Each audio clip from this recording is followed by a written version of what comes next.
ഈ ഇസ്ലാമിലെ നോമ്പിൻ്റെ ഭക്ഷണ രീതി എന്ന് പറഞ്ഞു കഴിഞ്ഞാൽ വളരെ ഡേഞ്ചറസ് ആണ്. കാരണം എന്താണ്, നിങ്ങൾ കിടന്നുറങ്ങാൻ പോകുന്നതിന് തൊട്ട് മുന്നെയാണ് ഇത്രയും ഹെവി ആയിട്ടുള്ളൊരു മീൽ കഴിക്കുന്നത്. അത് ഇതേപോലെ ഇറച്ചി മീനും ഇതെല്ലാം കുത്തിക്കയറ്റുന്ന ഒരു പരിപാടി. ബ്രേക്ക്ഫാസ്റ്റ് എന്ന് പറയുന്നത് എങ്ങനെയാണ് എപ്പോഴാണ് കഴിക്കേണ്ടതെന്നുള്ളതിൻ്റെ ആ ഒരു ശാസ്ത്രം പോലും മനസ്സിലാക്കാതെ കിടന്നുറങ്ങുന്നതിന് മുന്നേ വയറ് കഴിച്ച് കിടന്നുറങ്ങുന്ന ഒരവസ്ഥ ഇതാണ് ഉണ്ടാവും. ആ നോമ്പെന്ന വാക്കിന് ഭയങ്കര അർത്ഥമുള്ളൊരു വാക്കാണ്. അപ്പോൾ മറ്റു മതങ്ങൾ പറഞ്ഞു ഇറച്ചി തിന്നരുത്, മീൻ തിന്നരുത് എന്നൊക്കെ പറഞ്ഞു. പ്രവാചകൻ പറഞ്ഞു, നിങ്ങൾ തിന്നുന്ന ആഹാരത്തിലല്ല പ്രശ്നം, നിങ്ങൾ 12 മണിക്കൂർ സൂര്യനുദിച്ച് സൂര്യസ്തമിക്കുന്ന കാലം വരെ പട്ടിണിയിരിക്കണം, ഒന്നും വെള്ളം പോലും അകത്തോട്ട് പോകരുത്, അങ്ങനെ നോമ്പ് അനുഷ്ഠിക്കണം. മറ്റു പല മതക്കാരും മുസ്ലിങ്ങളെ കളിയാക്കാൻ തുടങ്ങി. ഇതെന്തൊരു നോമ്പപ്പ, 12 മണിക്കൂർ പട്ടിണി ഇരിക്കുക, പിന്നെ ബിരിയാണി അടിച്ച് കയറ്റുക, ഇതെന്തൊരു നോമ്പെന്ന്. പക്ഷേ ഇതിൻ്റെ രഹസ്യം എന്താണെന്ന് കണ്ടുപിടിച്ചത് അമേരിക്കയിലെ റോക്കറ്റ് വിക്ഷേപണ കേന്ദ്രത്തിലെ ശാസ്ത്രജ്ഞന്മാരാണ്. ഈ റോക്കറ്റിൽ പോകുന്ന സമയത്ത് വെയ്റ്റ്ലെസ്നെസ്സാണ്, ഗ്രാവിറ്റി ഇല്ലല്ലോ. അതുകൊണ്ട് മനുഷ്യനിങ്ങനെ ഒഴുകി നടക്കും. നമുക്ക് ഇരുന്നൊരു മേശപ്പുറത്ത് ആഹാരം കഴിക്കാൻ പറ്റില്ല. കാര്യം ആഹാരം ഇങ്ങോട്ട് എടുത്ത ഉടനെ ആഹാരം പറന്നങ്ങ് പോകും. അതുകൊണ്ട് റോക്കറ്റിൽ പോകുന്ന ആളുകൾക്ക് ഈ ആഹാരം ഒരു കുഴലിനകത്ത് ഇതിനകത്ത് നിറച്ചിട്ട് കുഴലിനകത്ത് കയറ്റി ഞെക്കി ഞെക്കി ഞെക്കി വായിക്കകത്താക്കി ഭക്ഷിക്കണം. അപ്പോൾ ഈ യന്ത്രത്തിനെങ്കിലും എന്തെങ്കിലും കേട് വന്നാൽ ഈ ആൾ പട്ടിണി കിടന്ന് മരിച്ചു പോകും റോക്കറ്റിനകത്ത്. അപ്പോൾ അങ്ങനെ പട്ടിണി കിടക്കേണ്ടി വന്നാൽ എന്ത് സംഭവിക്കും? ഇത് അമേരിക്കയിലെ ശാസ്ത്രജ്ഞന്മാർ ഗവേഷണം നടത്തി. അപ്പോഴാണ് അത്ഭുതകരമായൊരു രഹസ്യം കണ്ടെത്തിയത്. 11.5 മണിക്കൂർ ഒരു മനുഷ്യൻ പട്ടിണി ഇരുന്ന് കഴിഞ്ഞാൽ അവൻ്റെ തലച്ചോറ് കുടലിലേക്കൊരു സന്ദേശം അയക്കും. കാരണം ഈ ആൾ പട്ടിണി കിടന്ന് മരിക്കാൻ പോവുകയാണെന്നും തലച്ചോറ് തെറ്റിദ്ധരിച്ച ശേഷം ഒരു മെസ്സേജ് കുടലിലോട്ട് കൊടുക്കും, ഇവൻ ചാവാൻ പോവുകയാണ്, അതുകൊണ്ട് ഇവനെ രക്ഷിക്കണം. അപ്പോൾ കുടലിൻ്റെ ഇന്നർ ലൈനിങ് പെരിട്ടോണിയം എന്ന് പറയും. ആ പെരിട്ടോണിയത്തിനകത്ത് കണ്ണുകൊണ്ട് കാണാൻ പറ്റത്തില്ല, പക്ഷേ മൈക്രോസ്കോപ്പിക് ക്രാക്ക് വീഴും. എന്നിട്ട് അതിനകത്തൂടെ കുടലിനകത്തോട്ടൊരു എൻസൈം ഊർന്നിറങ്ങും. അത് ശരീരം വലിച്ചെടുത്ത് കഴിഞ്ഞാൽ ശരീരത്തിന് അത്ഭുതകരമായ ശക്തിയും അത്ഭുതകരമായ ഓട്ടോ ഇമ്മ്യൂൺ കപ്പാസിറ്റി, രോഗപ്രതിരോധ ശക്തി വർദ്ധിക്കുന്ന ഒരു ഫിനോമിനൻ ശരീരത്തിലുണ്ടാവും. 11.5 മണിക്കൂർ പട്ടിണിയേ പറ്റുള്ളൂ. അതുവരെ അതിനിടയ്ക്ക് ഒരു ഗ്ലാസ് വെള്ളം കുടിച്ചാൽ പോയി. അപ്പോൾ അങ്ങനെ 11.5 മണിക്കൂർ പട്ടിണി ഇരിക്കുമ്പോൾ സംഭവിക്കുന്ന ഈ അത്ഭുതം അമേരിക്കൻ ശാസ്ത്രജ്ഞന്മാർ കണ്ടെത്തി. അപ്പോൾ ശരിക്ക് സൂര്യോദയം മുതൽ സൂര്യാസ്തമനം പട്ടിണി ഇരുന്നാൽ സംഭവിക്കുന്ന എന്തെന്ന് ചോദിച്ചാൽ, അവൻ്റെ ശരീരം പെട്ടെന്ന് ഈ ഓട്ടോ ഇമ്മ്യൂൺ സിസ്റ്റം അലർട്ട് ചെയ്യുന്ന എൻസൈംസ് കുടലിലേക്ക് ഊർന്നിറങ്ങും. അത് വലിച്ചെടുത്ത് കഴിഞ്ഞാൽ ആ മനുഷ്യന് രോഗപ്രതിരോധ ശക്തി വർദ്ധിക്കുകയും ഓർഡിനറി ഇൻഫെക്ഷൻസ് തടയാനുള്ള കപ്പാസിറ്റി കിട്ടുകയും ചെയ്യും. ഇനി അങ്ങനെയുള്ള കപ്പാസിറ്റി കിട്ടുന്നതിൻ്റെ ഭാഗമായി നമുക്ക് ചില പ്രത്യേക രോഗങ്ങളെ റെസിസ്റ്റ് ചെയ്യാൻ പറ്റും. അതിലൊന്നാണ് ക്യാൻസർ. ക്യാൻസർ എന്ന് പറഞ്ഞാൽ ഓട്ടോ ഇമ്മ്യൂൺ കപ്പാസിറ്റി കുറയുമ്പോൾ ശരീരത്തിലെ സെൽ ഡിവിഷൻ അൺകൺട്രോൾഡ് ആകുമ്പോൾ ഉണ്ടാകുന്നൊരു സംഭവമാണ് ഈ ക്യാൻസർ. ശരിക്കും നോമ്പ് നോക്കുന്നൊരു മുസ്ലിമിന് ക്യാൻസർ വരാനുള്ള സാധ്യത വളരെ കുറവാണ്. നിങ്ങൾ RCCയിൽ പോയി ഏറ്റവും കുറവ് ക്യാൻസർ വരുന്ന ആർക്കാന്ന് ചോദിച്ചാൽ ഡോക്ടർമാർ എപ്പോഴും പറഞ്ഞുതരും, നെറ്റിയിൽ താഴമ്പുള്ള മുസ്ലിം വളരെ അപൂർവമായിട്ട് ക്യാൻസർ പിടിച്ച് റീജിയണൽ ക്യാൻസർ സെൻ്റർ ചെല്ലാറുള്ളൂ. ഹെറിഡിറ്ററി ക്യാൻസർ ഉണ്ട്, തടയാൻ പറ്റത്തില്ല. അപ്പനും വല്യപ്പനും എല്ലാം ഒരേ ക്യാൻസർ വരികയാണെങ്കിൽ, സ്ത്രീകളുടെ പല തലമുറ ബ്രസ്റ്റ് ക്യാൻസർ വന്നുകൊണ്ടിരിക്കുന്ന തലമുറയാണെങ്കിൽ ആ ഹെറിഡിറ്ററി ക്യാൻസർ വരും. അല്ലാതെ ജീവിതചര്യ കൊണ്ടുണ്ടാകുന്ന ക്യാൻസറുകളുണ്ടല്ലോ, ആ ക്യാൻസർ വളരെ അപൂർവമായിട്ട് നെറ്റിയിൽ താഴമ്പുള്ള നോമ്പ് നോക്കുന്ന ഒരു മുസ്ലിമിന് വരികയുള്ളൂ. എയ്ഡ്സ് രോഗം വരാനുള്ള സാധ്യത വളരെ കുറവാണ്. കാരണം അക്വയർഡ് ഇമ്മ്യൂണിറ്റി ഡെഫിഷ്യൻസിയാണ് എയ്ഡ്സ്. ആ ഇമ്മ്യൂണിറ്റി ശക്തിപ്പെടുന്നതുകൊണ്ട്, നോമ്പ് നോക്കുമ്പോൾ ശക്തിപ്പെടുന്നതുകൊണ്ട് സാധാരണ ഒരു എയ്ഡ്സ് പിടിക്കുകയില്ല. എന്ന് പറഞ്ഞ് മോശം പെണ്ണുങ്ങളോടൊക്കെ പോയാൽ പിടിക്കുകയോ അത് വേറെ കാര്യമെങ്കിലും, ഈ അല്ലാതുള്ള എയ്ഡ്സ് ഉണ്ട്, ഈ ഇമ്മ്യൂണിറ്റി കുറഞ്ഞുണ്ടാകുന്ന എയ്ഡ്സ്, ആ എയ്ഡ്സ് ഉണ്ടാവില്ല നോമ്പ് നോക്കുന്ന ഒരു മുസ്ലിമിന്. 1400 കൊല്ലത്തിന് മുമ്പ് ഒരു MBBS പഠിക്കാത്തൊരു പ്രവാചകൻ എങ്ങനെ ഇങ്ങനൊരു മെഡിക്കൽ പ്രിൻസിപ്പിൾ കണ്ടുപിടിച്ചു? ഡോക്ടർമാർ അമ്പരന്ന് പോവുകയാണ്. അത്ഭുതകരമാണ്. എൻ്റെ വീട്ടിൽ എൻ്റെ ഭാര്യ കറക്റ്റ് റംസാൻ നോമ്പ് നോക്കും. മുസ്ലിമൊന്നുമല്ല, സത്യക്രിസ്ത്യാനിയാണ്. എൻ്റെ അനിയൻ ജേക്കബ് എഞ്ചിനീയറാണ്, നല്ല പോലെ റംസാൻ നോമ്പ് നോക്കും. എൻ്റെ അനുജൻ്റെ ഭാര്യ MD ഡോക്ടറാണ്, തിരുവനന്തപുരം സെക്രട്ടറിയിലെ ചീഫ് മെഡിക്കൽ ഡോക്ടറാണ്. പക്ഷേ കറക്റ്റായിട്ട് റംസാൻ നോമ്പ് നോക്കും. അപ്പോൾ എൻ്റെ ഭാര്യയും എൻ്റെ അനിയനും എൻ്റെ സിസ്റ്ററിലൊക്കെ നോമ്പ് നോക്കുന്നത് അതിൻ്റെ മെഡിക്കൽ തത്വം മനസ്സിലാക്കിയതുകൊണ്ടാണ്. മുസ്ലിങ്ങൾ ആഘോഷിക്കുന്ന സമയത്ത് തന്നെ അവരും നോമ്പ് ആചരിക്കാം. എനിക്കിത് ആചരിക്കണമെന്ന് ആഗ്രഹമുണ്ട്. പക്ഷേ 2-3 ദിവസം പിടിച്ചിരിക്കും, 4-ാം ദിവസം ഞാൻ കഴിച്ചു. എന്നെ കൊണ്ട് നിവർത്തിയില്ല, 12 മണിക്കൂർ പട്ടിണി ഇരിക്കാൻ വയ്യ. പക്ഷേ അതിൻ്റെ മെഡിക്കൽ പ്രിൻസിപ്പിൾ വളരെ ശ്രേഷ്ഠമാണ്. ഒരുപാട് ഹിന്ദുക്കളും മുസ്ലിങ്ങളും റംസാൻ നോമ്പ് നോക്കുന്നുണ്ട്. അതിൻ്റെ മെഡിക്കൽ പ്രിൻസിപ്പിൾ മനസ്സിലാക്കിയിട്ട് നടക്കുന്നൊരു സംഭവമാണ്. അപ്പോൾ പ്രാർത്ഥനയുടെ ഭാഗമായി നോമ്പ് ഫിക്സ് ചെയ്തപ്പോൾ പ്രവാചകൻ അത്ഭുതകരമായൊരു പ്രിൻസിപ്പിൾ അതിൻ്റെ ഭാഗമായി ചേർത്ത് നമുക്ക് തന്നിരിക്കുകയാണ്. ഈശ്വരവിശ്വാസവും പ്രാർത്ഥനയും വളരെ സിംപ്ലിസ്റ്റിക്കായി മനുഷ്യനും ദൈവവും തമ്മിലുള്ള ബന്ധമായി വ്യാഖ്യാനിച്ച് വിപ്ലവകരമായ മാറ്റം വരുത്തി പ്രവാചകൻ. നാലാമതായി പ്രവാചകൻ ചെയ്തത് മതപരമായ ആഘോഷങ്ങൾക്ക് കൊടുത്ത രൂപാന്തരമാണ്. ആണ്ടിൽ 2 ഈദ് വരും. ആ ഈദിന് ആഘോഷിക്കാൻ പരിശുദ്ധ പ്രവാചകൻ പറഞ്ഞു, ഒരു മൃഗങ്ങളെ നിങ്ങൾ എഴുന്നള്ളിക്കണ്ട, നിങ്ങളൊരു വെടിക്കെട്ട് നടത്തണ്ട, കരിയും കരിമരുന്നൊന്നും വേണ്ട. മൃഗങ്ങൾ എഴുന്നള്ളിക്കാനാണെങ്കിൽ പരിശുദ്ധ പ്രവാചകൻ ഉത്തരവിട്ടാൽ അറബി ദേശത്തെ ഒട്ടകങ്ങളെല്ലാം വരട്ടെ മാർച്ചിനെന്ന് പറഞ്ഞാൽ 15,000 ഒട്ടകം വന്നതിനായിരുന്നു മാർച്ചിന്. നമ്മൾ ആനയെ എഴുന്നള്ളിക്കുന്ന ഒട്ടകത്തെ എഴുന്നള്ളിച്ചൂടെ? പ്രവാചകൻ പറഞ്ഞു, മൃഗങ്ങൾ എഴുന്നള്ളിക്കുകയല്ല മനുഷ്യൻ്റെ ഫെസ്റ്റിവൽ. മനുഷ്യൻ്റെ ഫെസ്റ്റിവലിന് വെടിമരുന്ന് പൊട്ടിക്കുകയല്ല വേണ്ടത്. മനുഷ്യൻ്റെ ഫെസ്റ്റിവലിന് നിങ്ങൾ ഈദ് ആഘോഷിക്കണമെങ്കിൽ മധുരം ഉണ്ടാക്കി ആ മധുരം കൊണ്ടുപോയി അയലോകത്തെ ജനങ്ങളെ കൊടുത്ത് അവരെ തൃപ്തിപ്പെടുത്തി ഒന്ന് സന്തോഷിപ്പിച്ച ശേഷം നിങ്ങൾ വന്ന് നോമ്പാചരിക്കുക, ഈദ് ആഘോഷിക്കുക. ആ ഈദ് ആഘോഷിക്കുന്നതിൻ്റെ ഭാഗമായി മനുഷ്യർ ഈ മധുരം കൊടുക്കാൻ തുടങ്ങി. ഈജിപ്തിലും എത്യോപ്യയിലും ഒക്കെ മനുഷ്യർക്ക് മധുരം എന്നുള്ള വാക്കാണ് ഹലാവ. അവർ ഹലാവ ഉണ്ടാക്കി മനുഷ്യരെ കൊണ്ട് കൊടുത്ത് സന്തോഷിപ്പിച്ച് തിരിച്ചു വരും. ആ ഹലാവ കേരളത്തിൽ വന്ന് നമ്മളതിനെ ഹൽവയാക്കി മാറ്റി അങ്ങനെ ഹൽവ ഉണ്ടാക്കാൻ തുടങ്ങി. ഇപ്പോൾ ലോകത്തിലെ ഏറ്റവും ബെസ്റ്റ് ഹൽവ കോഴിക്കോടൻ ഹൽവയും പൊന്നാനി ഹൽവയാണ്. ഇപ്പോൾ ഈജിപ്തുകാരനോ എത്യോപ്യക്കാരനോ ഹൽവ അതിനുണ്ടെങ്കിൽ നമ്മൾ അങ്ങോട്ട് കൊടുക്കുന്ന ഹൽവ. അതാണ് ഹൽവയ്ക്കുണ്ടായ രൂപാന്തരം. അഫ്ഗാനിസ്ഥാനിലും പാകിസ്ഥാനിലുമൊക്കെ മധുരം എന്ന വാക്ക് അവരുടെ ഭാഷയിൽ അത് ജിലേബ് എന്നാണ് വാക്ക്. അവർ ജിലേബ് ഉണ്ടാക്കി കൊടുക്കാൻ തുടങ്ങി. ആ ജിലേബ് ഇന്ത്യയിൽ വന്നപ്പോൾ ജിലേബി എന്നായി. മധുരം കൊടുത്തിട്ട് ദൈവത്തെ ഉത്സവം ആഘോഷിച്ചാണ്. തുർക്കികൾ പറഞ്ഞു, മധുരം മാത്രം കൊടുത്തിട്ട് എന്ത് കാര്യം, വയറ് നിറയണ്ടേ? തുർക്കികൾ ഈദ് ആഘോഷിക്കാൻ വേണ്ടി ആട്ടിറച്ചിയും ചോറും കൂടെ ചേർത്തൊരു സാധനം ഉണ്ടാക്കി. അതിനെ അവർ വിളിച്ച പേരാണ് ഈദ് അൽ ബിരിയാം. തുർക്കി ഭാഷയിൽ ബിരിയാം എന്ന് പറഞ്ഞാൽ സന്തോഷം, ഈദിൻ്റെ സന്തോഷം, ഈദ് അൽ ബിരിയാം. അങ്ങനെ ഈദ് അൽ ബിരിയാം ബോംബെയിലെത്തിയപ്പോൾ ഇത് ബിരിയാമിയായി. കേരളത്തിൽ വന്നപ്പോൾ നമുക്ക് ഇഷ്ടമുള്ള സാധനം ആണി അതിൻ്റെ കൂടെ ചേർത്ത് അങ്ങനെ ബിരിയാണി എന്നാക്കി മാറ്റിക്കളഞ്ഞു. നല്ലൊരു വാക്കിനെ, സന്തോഷം എന്നുള്ള വാക്കിനകത്ത് ആണി ചേർക്കാൻ മലയാളിക്കുള്ളത് വേറെ ആർക്കുണ്ടെങ്കിലും പറ്റുക. അങ്ങനെ തുർക്കികൾ ഈദ് ആഘോഷിക്കാൻ വേണ്ടി ആട്ടിറച്ചിയും ചോറും ഉപയോഗിച്ചിട്ടാണ് ഈ ബിരിയാണി ഉണ്ടാക്കിയത്. മലയാളികൾ എന്ത് ചെയ്തു, എക്സ്പെരിമെൻ്റ് ചെയ്യാൻ തുടങ്ങി. അവൻ കപ്പ ബിരിയാണി, ചക്ക ബിരിയാണി, മീൻ ബിരിയാണി. ഇന്നാളെ ഞാൻ വടക്കോട്ട് പോയ സമയത്ത് രാത്രി 9 മണി കഴിഞ്ഞ് പോയി. ഹോട്ടൽ അടച്ചു പോലെ എന്ന് വെച്ചൊരു ഹോട്ടലിൽ കയറി. ഞാൻ ഇവിടെ ഉണ്ടോ എന്ന് ചോദിച്ചാൽ അവൻ പറഞ്ഞു വെണ്ടയ്ക്ക ബിരിയാണി ഉണ്ടെന്ന് പറഞ്ഞു. തുർക്കികൾ പോലും സ്വപ്നം കണ്ടുണ്ടാവില്ല വെണ്ടയ്ക്ക ബിരിയാണി ഉണ്ടാക്കാം. അത് മലയാളികളുടെ പരിപാടിയാണ്. അപ്പോൾ മനുഷ്യന് വരുന്ന വെച്ചാൽ ആഹാരം കൊടുക്കുക, അവന് മധുരം കൊടുക്കുക. അങ്ങനെ വേണം മതപരമായ ആഘോഷങ്ങൾ നടത്താൻ. അല്ലാതെ ആനയെ കൊണ്ടൊന്ന് ഉത്സവം നടത്തി എൻ്റെ ആന വേണമെങ്കിൽ 4 ചവിട്ടിക്കൊന്ന് വെടിക്കെട്ട് നടത്തി വെടി പൊട്ടി 102 ചാവുക, ഇങ്ങനെയൊക്കെയാണോ ഉത്സവം? പ്രവാചകൻ പറഞ്ഞു പാടില്ല. മതപരമായ ഉത്സവം മനുഷ്യനെ സന്തോഷിപ്പിക്കുന്ന, അവൻ്റെ ആഹാരം പരിപോഷിപ്പിക്കുന്ന ഒന്നായിരിക്കണം ആഘോഷം. ഈദ് ആഘോഷിക്കാൻ വേണ്ടി പരിശുദ്ധ പ്രവാചകൻ 12 നിയമം ഉണ്ടാക്കി. ഓരോ നിയമവും എത്ര ശ്രദ്ധേയമാണെന്ന് നമ്മൾ ആലോചിക്കുമ്പോഴാണ് മനസ്സിലാവുന്നത്. ഈദ് ആഘോഷിക്കാൻ പരിശുദ്ധ പ്രവാചകൻ പറഞ്ഞു, മേൽക്കൂരയുള്ള ഒരു സ്ഥലത്തും ഈദ് ആഘോഷിച്ചേക്കരുത്. ഈദ് ഗാഹിൽ പോയി, ഓപ്പൺ സ്പേസിൽ പോയി ഈദ് ആഘോഷിച്ചോണം. അള്ളാഹുവും മനുഷ്യനും തമ്മിൽ ഒരു ബാരിയറും പാടില്ല, ഒരു തടസ്സവും പാടില്ല. റൂഫുള്ള സ്ഥലത്ത് വെച്ചിട്ട് ഈദ് ആഘോഷിക്കരുത്.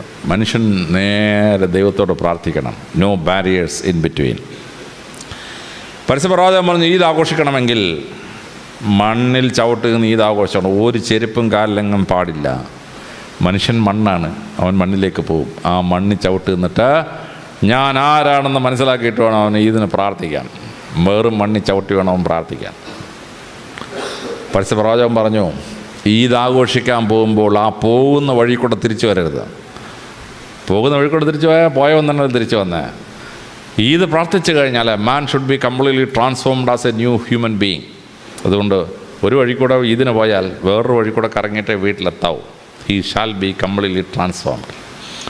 ഈദ് ആഘോഷിക്കാൻ പരിശുദ്ധ പ്രവാചകൻ ഉണ്ടാക്കിയ 12 നിയമങ്ങൾ വായിച്ച് ഞാൻ അത്ഭുതപ്പെട്ടു പോയി. എന്തൊരു ശാസ്ത്രീയമായ, എന്തൊരു ഒരു വ്യക്തമായ പ്രിൻസിപ്പിളിലാണ് ഒരു ഈദ് ആഘോഷിക്കാൻ പരിശുദ്ധ പ്രവാചകൻ ലോകത്തെ പഠിപ്പിച്ചത്.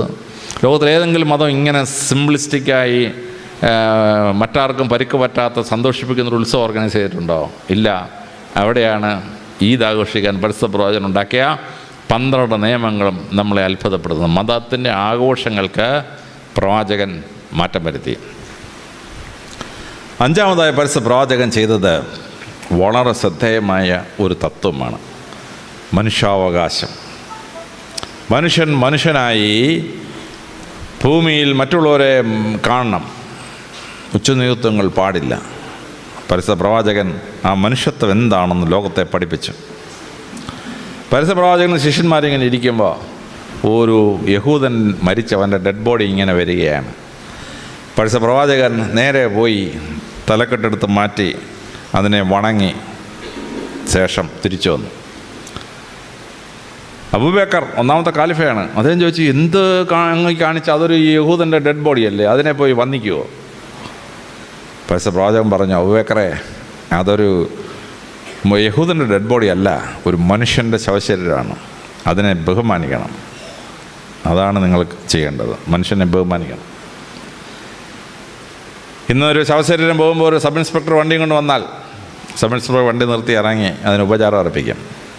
വെട്ടി ഞുറുക്കി ഒരു ശരീരം കിടക്കുകയാണ്, ഞങ്ങളവിടെ പോയി ഇൻക്വസ്റ്റും പോസ്റ്റ്മോർട്ടം ചെയ്യാൻ ചെല്ലുമ്പോൾ ആദ്യം ഞങ്ങൾ തൊപ്പി പൊക്കി ബോഡിയെ വന്നിച്ച ശേഷം തിരിച്ച് തൊപ്പി വെച്ചിട്ടേ തുടങ്ങുള്ളൂ പരിപാടി. ശവശരീരത്തെ വന്നിക്കാൻ പോലീസിനെ പഠിപ്പിച്ചത് പരിശുദ്ധ പ്രവാചകനാണ്. പരിശുദ്ധ പ്രവാചകൻ തലക്കെട്ടെടുത്ത് ശവത്തെ വന്നിച്ചതാണ് പോലീസിനെ പഠിപ്പിച്ച സംഭവം. ബാച്ചുകളായുള്ള സബ് ഇൻസ്പെക്ടർമാർക്ക് ഞാൻ ക്ലാസ് എടുക്കുമ്പം ശവശരീരത്തെ വന്നിക്കാൻ പ്രവാചകൻ പഠിപ്പിച്ച എങ്ങനെയാണെന്ന് ഈ കേരളത്തിലെ മുഴുവൻ SI-മാരെ ഞാൻ ക്ലാസ് എടുത്തിട്ടുണ്ട്. ശവശരീരത്തെ വന്നിക്കണം. മരിച്ചു കഴിഞ്ഞാൽ പോലും മനുഷ്യാവകാശങ്ങൾ അവർക്ക് ഉറപ്പുള്ളതാണ്. പരിശുദ്ധ പ്രവാചകനെ അദ്ദേഹത്തിൻ്റെ അമ്മയുടെ വീട്ടിൽ പോയി പ്രവാചകൻ, അമ്മ വീട്ടുകാരെല്ലാം കൂടെ കല്ലെറിഞ്ഞ് പ്രവാചകന് പരിക്ക് പറ്റി, രക്തം ഒലിച്ചുകൊണ്ടൊരു മരത്തിന് ചോട്ടിപ്പോയി നിൽക്കുകയാണ് പ്രവാചകൻ. അപ്പോൾ ദൈവത്തിൻ്റെ മാലാഖ പ്രത്യക്ഷപ്പെട്ടു.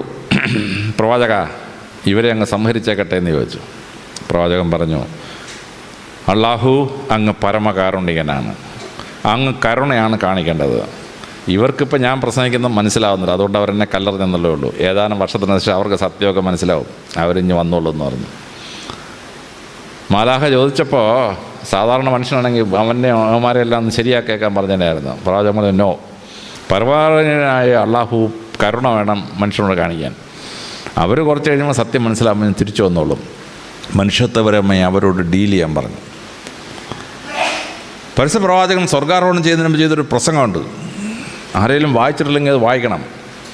മനുഷ്യത്വത്തിൻ്റെ പരമകാരുണ്യ ഭാവമാണ്. അറബിയെന്നോ അറബിയല്ലാത്തവനെന്നോ, വെളുത്തവനെന്നോ കറുത്തവനെന്നോ, ഉന്നതകുല ജാതനെന്നോ ഉന്നതകുല ജാതൻ അല്ലെന്നോ ഉള്ള ഭൂമിയിൽ മനുഷ്യൻ്റെ യാതൊരു ക്ലാസിഫിക്കേഷനും മനുഷ്യനും തമ്മിൽ പാടില്ല. എല്ലാവരും തുല്യരാണ്. ലോകത്തിൽ ആദ്യമായി മനുഷ്യർ തുല്യരാണെന്ന വലിയ തത്വം ഫ്രഞ്ച് വിപ്ലവം ഉണ്ടാവുന്നതിന് ഒരു 1200 വർഷത്തിന് മുമ്പ് പ്രവാചകൻ്റെ ഫെയർവെൽ സ്പീച്ചാണ്. സ്വർഗാരോഹണം ചെയ്യാൻ പോകണം, അതിന് മുമ്പ് ലാസ്റ്റ് പ്രവാചകൻ്റെ പ്രസംഗമാണ്. ഒരു തരത്തിലുള്ള ഉച്ചനീചത്വങ്ങളും മനുഷ്യർ തമ്മിൽ പാടില്ല. നിങ്ങൾ ഏകോദര സഹോദരങ്ങളെപ്പോലെ ഈ ഭൂമിയിൽ ജീവിക്കണം. അത് പറഞ്ഞിട്ടാണ് പ്രവാചകൻ സ്വർഗാരോഹണം ചെയ്തത്. ലോകത്തിലെ എല്ലായിടത്തും ജാതി ഇന്ത്യ ഉണ്ടാക്കി. ഈജിപ്തുകാർക്ക് 4 ജാതി, ബാബിലോണുകാർക്ക് 4 ജാതി, കേരളത്തിൽ ഇന്ത്യയിലെ ബ്രാഹ്മണൻ, ക്ഷത്രിയൻ, വൈശ്യൻ, ശൂദ്രൻ, പിന്നൊരു പഞ്ചവൻ, 5 ഗ്രൂപ്പാണ്. ചൈനക്കാർക്ക് 4 ജാതി. പ്രവാചകൻ പറഞ്ഞു, ജാതി എന്നൊരു സാധനം പാടില്ല. ഇന്നിവിടെ പ്രാർത്ഥനയിൽ പറഞ്ഞ ഭാഗമാണത്. പ്രവാചകൻ പറഞ്ഞ്, നിങ്ങളുടെ ഇടയ്ക്ക് ഞാൻ ക്ലാസിഫിക്കേഷൻ ഉണ്ടാക്കിയിട്ടുണ്ട്, പക്ഷേ ഒരേ ആദത്തിൻ്റെയും അവയുടെയും സന്ധി പരമ്പരകളിൽ ഭൂമിയിലെ മനുഷ്യർ മുഴുവൻ, അതിനകത്ത് യാതൊരു വ്യത്യാസവും ഈശ്വരൻ കൽപ്പിച്ചിട്ടില്ല.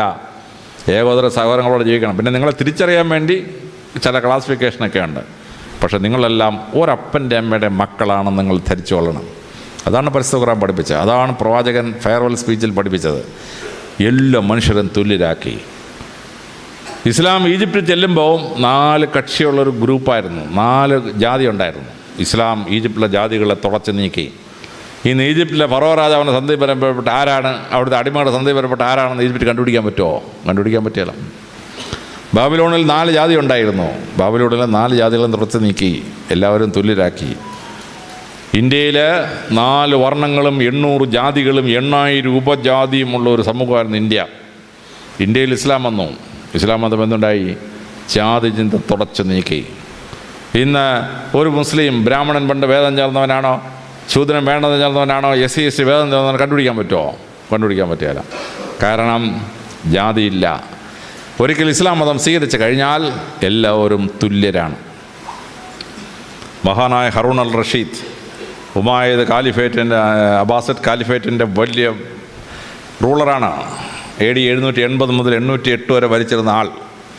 അദ്ദേഹം പള്ളിയിൽ പ്രാർത്ഥിക്കാൻ ചെന്ന് അങ്ങോട്ട് മുട്ടുകുത്തുകയും അവിടെ നിന്ന് ആൾ ചാടിയും കഴിഞ്ഞിട്ട്, കാരണം അവിടെ തൊട്ടടുത്ത് മുട്ടുകുത്തിയിരുന്ന ആൾ ബാർബറായിരുന്നു, അദ്ദേഹത്തിൻ്റെ ഷേവ് ചെയ്യുന്ന ബാർബറാണ്.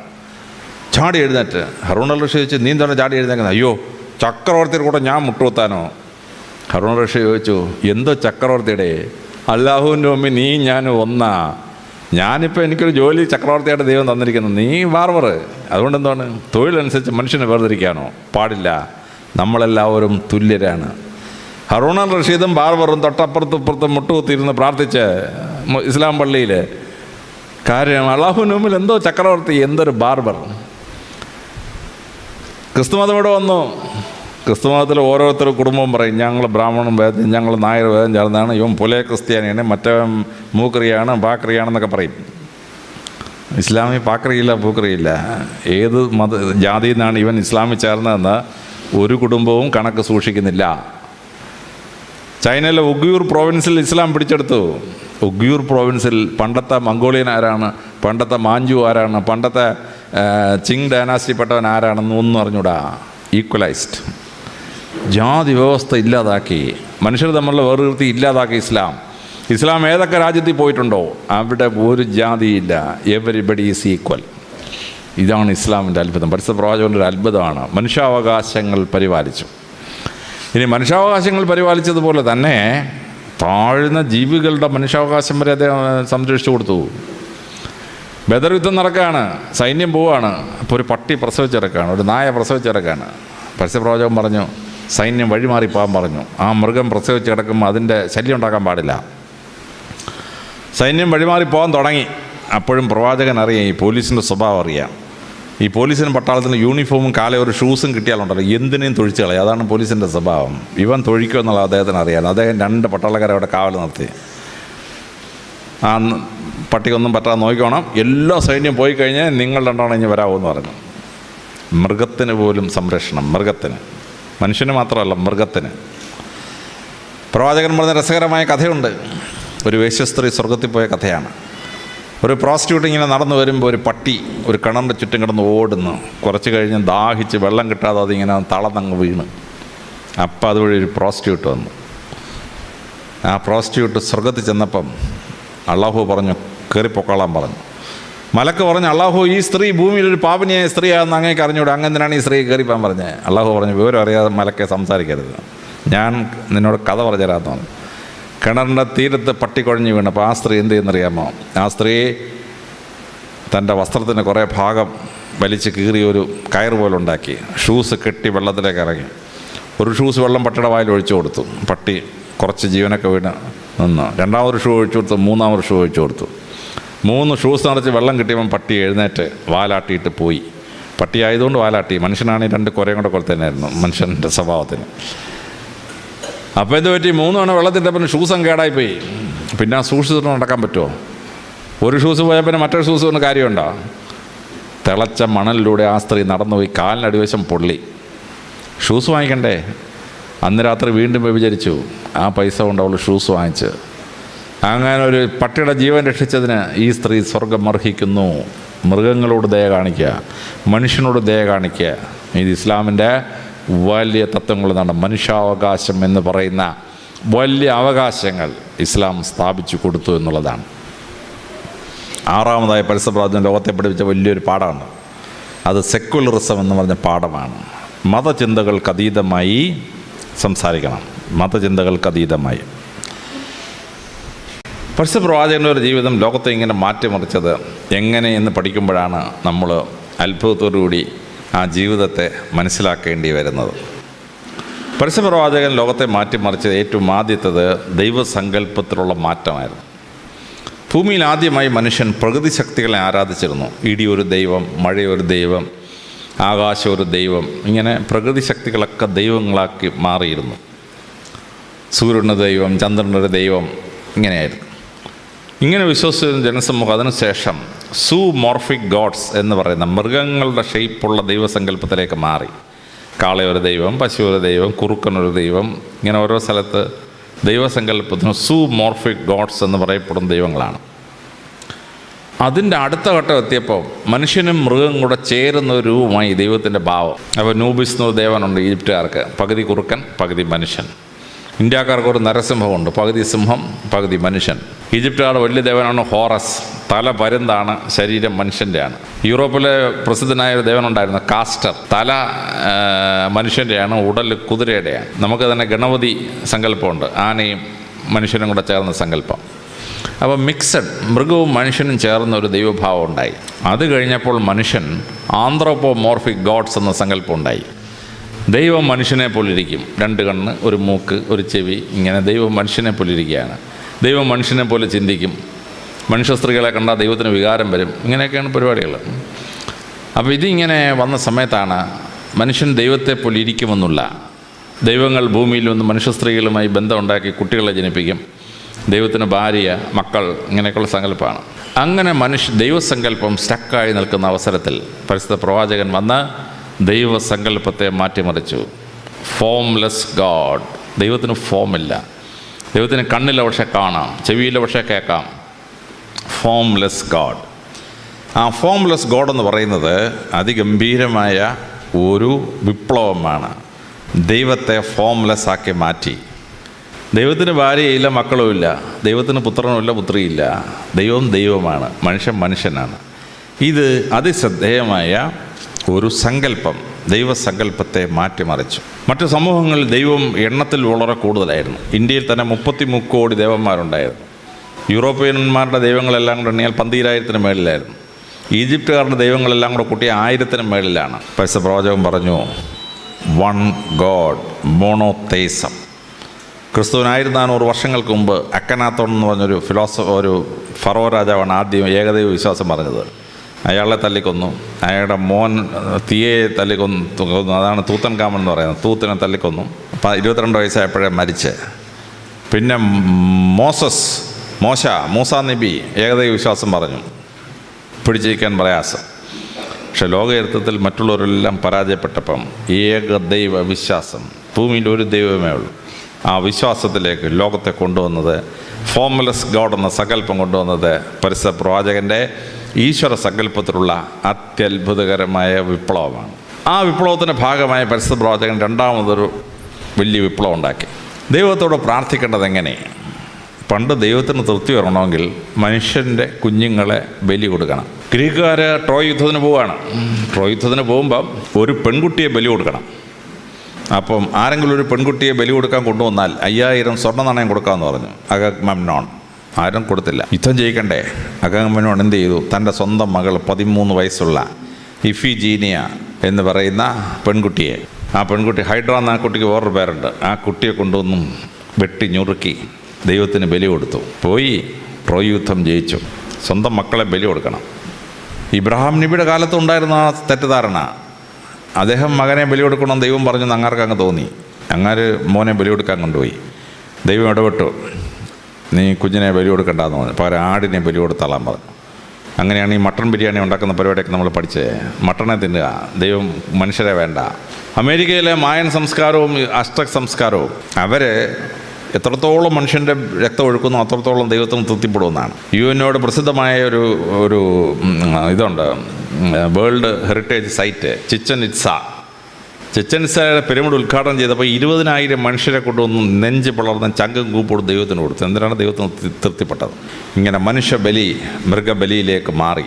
യഹൂദന്മാർ പെസഹ ആചരിക്കുമ്പോൾ ജെറുസലേം ദേവാലയത്തിൽ ആടിനെ ബലി കഴിക്കും. Sisters AD 56 കണക്കെടുത്തു. 2,56,000 ആടുകളെയാണ് ബലി കഴിച്ചതെന്നാണ് കണക്കെടുത്തത്. 2,56,000 ആടുകൾ.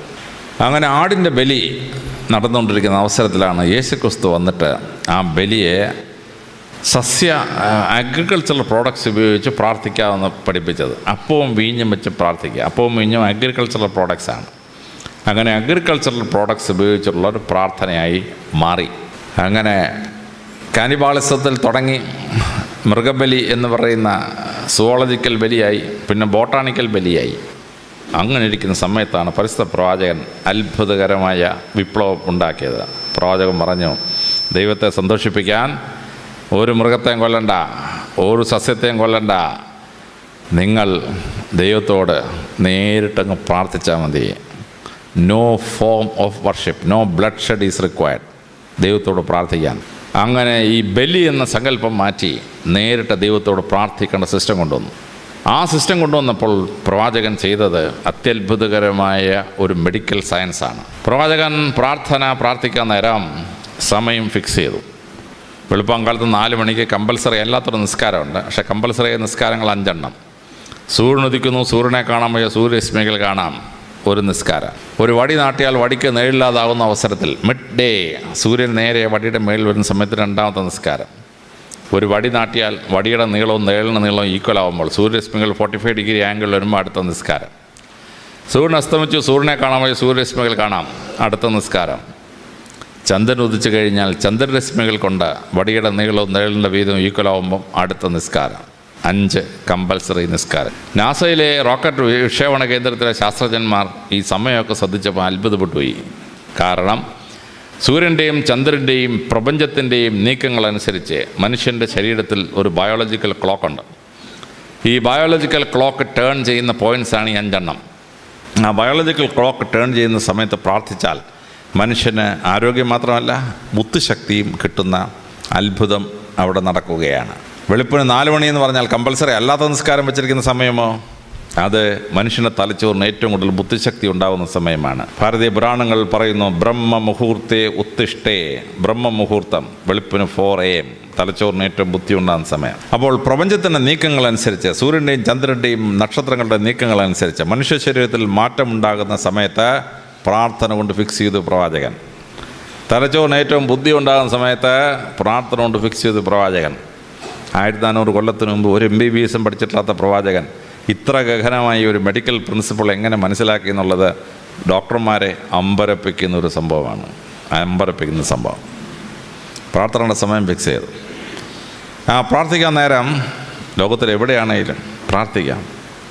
മറ്റു മതങ്ങൾക്ക് പ്രാർത്ഥിക്കണമെങ്കിൽ പ്രതിമ വേണം, വലിയ പ്രതിമ വേണം, അല്ലെങ്കിൽ ചിത്രങ്ങൾ വരച്ച് അതിന് മുമ്പിൽ വേണം, ഇല്ലെങ്കിൽ ഫോട്ടോഗ്രാഫിക് പ്രൊജക്ഷൻസ് വേണം, അതല്ലെങ്കിൽ വിശാലമായ ആരാധനാലയം വേണം, അതിന് കൊടിമരം വേണം, ഗോപുരം വേണം. പ്രവാചകൻ പറഞ്ഞു, ഇതൊന്നും ദൈവത്തിൻ്റെ മുമ്പാകെ പ്രാർത്ഥിക്കാൻ വേണ്ട.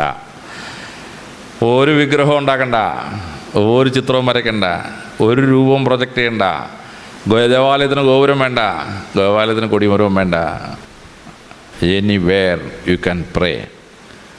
നിങ്ങളും ദൈവവും തമ്മിൽ ഒരു തടസ്സവും വേണ്ട.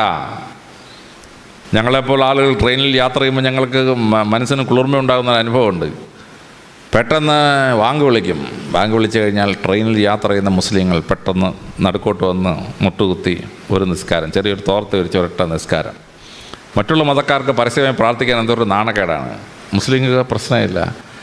ഓടുന്ന ട്രെയിനിൽ മുട്ടുകുത്തി നിസ്കരിക്കുന്ന മുസ്ലിമിനെ കാണുമ്പോൾ മനസ്സിൽ വളരെ സന്തോഷമുണ്ടാവും. ഈശ്വരനോട് പ്രാർത്ഥിക്കാം. ഒരു തടസ്സവും വേണ്ട, ഒരു മീഡിയവും വേണ്ട, ഒരു പ്രതിമയും വേണ്ട, ഒരു ചിത്രവും വേണ്ട. യു ക്യാൻ പ്രേ. ഇത് പ്രാർത്ഥനയുടെ വലിയ അത്ഭുതമാണ്. പരിശുദ്ധ പ്രവാചകൻ മനുഷ്യൻ്റെ പ്രാർത്ഥന അവൻ്റെ ജീവിത സാഹചര്യവുമായും പ്രപഞ്ചത്തിൻ്റെ സത്യവുമായും കൂട്ടി യോജിപ്പിച്ചു എന്നുള്ളതാണ് അതിഗംഭീരമായ പ്രാർത്ഥന.